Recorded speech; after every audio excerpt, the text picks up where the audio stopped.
አሰላሙ አሌይኩም ወራህመቱላሂ ወበረካቱ። ዛሬ አልማኡን ምዕራፍ 107ን የቁርአኑን ትርጉምና ማብራሪያውን እንመለከታለን። በመጀመሪያም ቁርአኑን ጋበዝኩ። ቀጣዩን ወደ ትርጉሙና ወደ ማብራሪያው እንመለሳለን።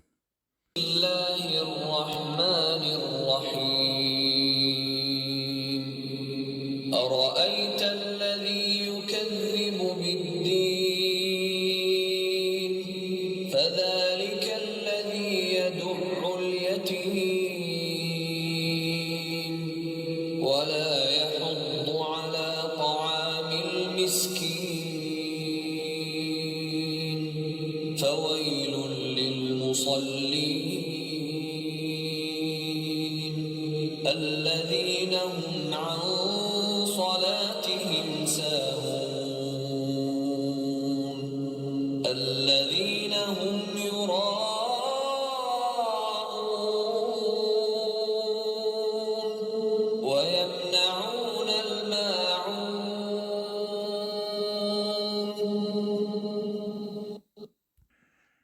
የአልማኡን ምዕራፍ በመካ የወረደች 7 አንቀጾች ያሏት ናት።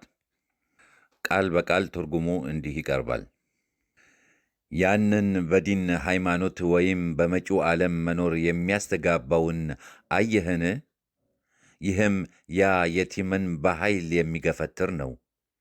ችግረኞችን እንዲመግቡም ሌሎችን አያነሳሳም። ለሰጋጆች ወዮላቸው፣ ለእነዚያ ስግደታቸው ዘንጊዎች ለሆኑ ሰጋጆች፣ ለእነዛ በሌሎች መታየትን ብቻ ለሚሹ፣ የዕቃን ትውስታ ለሚጠይቋቸው ሰዎች የሚከለክሉ ለሆኑት። ይህ እንግዲህ ቃል በቃል ትርጉሙ ነው። ይህንን ግልጽ ለማድረግ ትንታኔው የሚከተለው ነው። ዲን የሚለው ቃል እዚህ አንቀጽ ላይ መጪው ዓለም፣ አኺራ ወይም ሃይማኖት ተብሎ በሁለት መልኩ ሊተረጎም ይችላል። ሁለቱም ትርጓሜዎች ምዕራፉ ከሚያስተላልፈው መልእክት ጋር ይጣጣማሉ። የመናፍቃንን ባህርያት በግልጽ የሚያሳዩ አናቅጽ ናቸው። ሰላትን ይሰግዳሉ፣ በሚፈልገው መልክ ግን አይደለም። አካላዊ እንቅስቃሴ ያደርጋሉ፣ መባል ያለባቸውን የቁርአን አንቀጾች፣ ዚክሮች ያነባንባሉ በምላሳቸው። ቀልባቸው ግን ከሰላቱ ጋር አይደለችም። መንፈሳቸው ሌላ ቦታ ርቆ ይሄዷል። የሚሰግዱትም አላህን ለማርካት የእርሱን ፍቅርና ውዴታ ለማግኘት በቅንነትና ታማኝነት ማለትም ኢኽላስ አይደለም፣ ለመታየት ብቻ ነው። እናም ከሰላታቸው ዝንጎዎች ተብለዋል።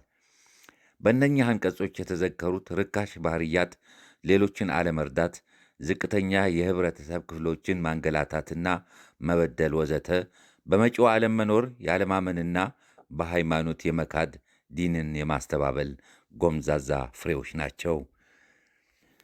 የአልማኡን ምዕራፍ መግቢያ በመካ የወረደች ምዕራፍ ናት። ስለ ሁለት የሰው ዐይነቶች ባጭሩ ታትታለች። አንደኛ የአላህን ጸጋና የመጪውን ዓለም መኖር ስለ ካዱ ካፊሮችና ሁለተኛ በእያንዳንዱ ተግባራቸው የሚሹት አላህን ማርካትና ፈቃዱን መሙላት ሳይሆን የሰዎቹን ከንቱ ውዳሴና ሙገሳ ማግኘት ስለሆኑ መናፍቃን። የመጀመሪያዎቹ የሰው ዐይነቶች አስከፊ ባሕርያቸው ተጠቅሷል። የቲምን ያንገላታሉ፣ መልካም ተግባራትን አይፈጽሙም። ሌላው ቀርቶ የድሆችንና የችግሮችን መብት እንዲያከብሩ ሰዎችን ለማነሳሳት እንኳ ፈቃደኛ አይደሉም። አላህን በትክክል አያመልኩም፣ የሰዎችንም መብት አይጠብቁም። ሁለተኛዎቹ የሰው ዐይነቶች ሶላታቸውን በወቅቱና በትክክል የማይፈጽሙ መናፍቃን ናቸው። ሁለቱም ወገኖች ጥፋት እንደሚጠብቃቸው ይህች ምዕራፍ ትገልጻለች። ወሰላም አሌይኩም ወራህመቱላሂ ወበረካቱ። ያ ጀማዓ በጣም አጠር ያለ መልእክት ነው። በጣም ጥሩ መልእክት ነውና ይሄ የቁርአን መልእክት ለሁሉም እንድታስተላልፉት በአክብሮት እጠይቃለሁ።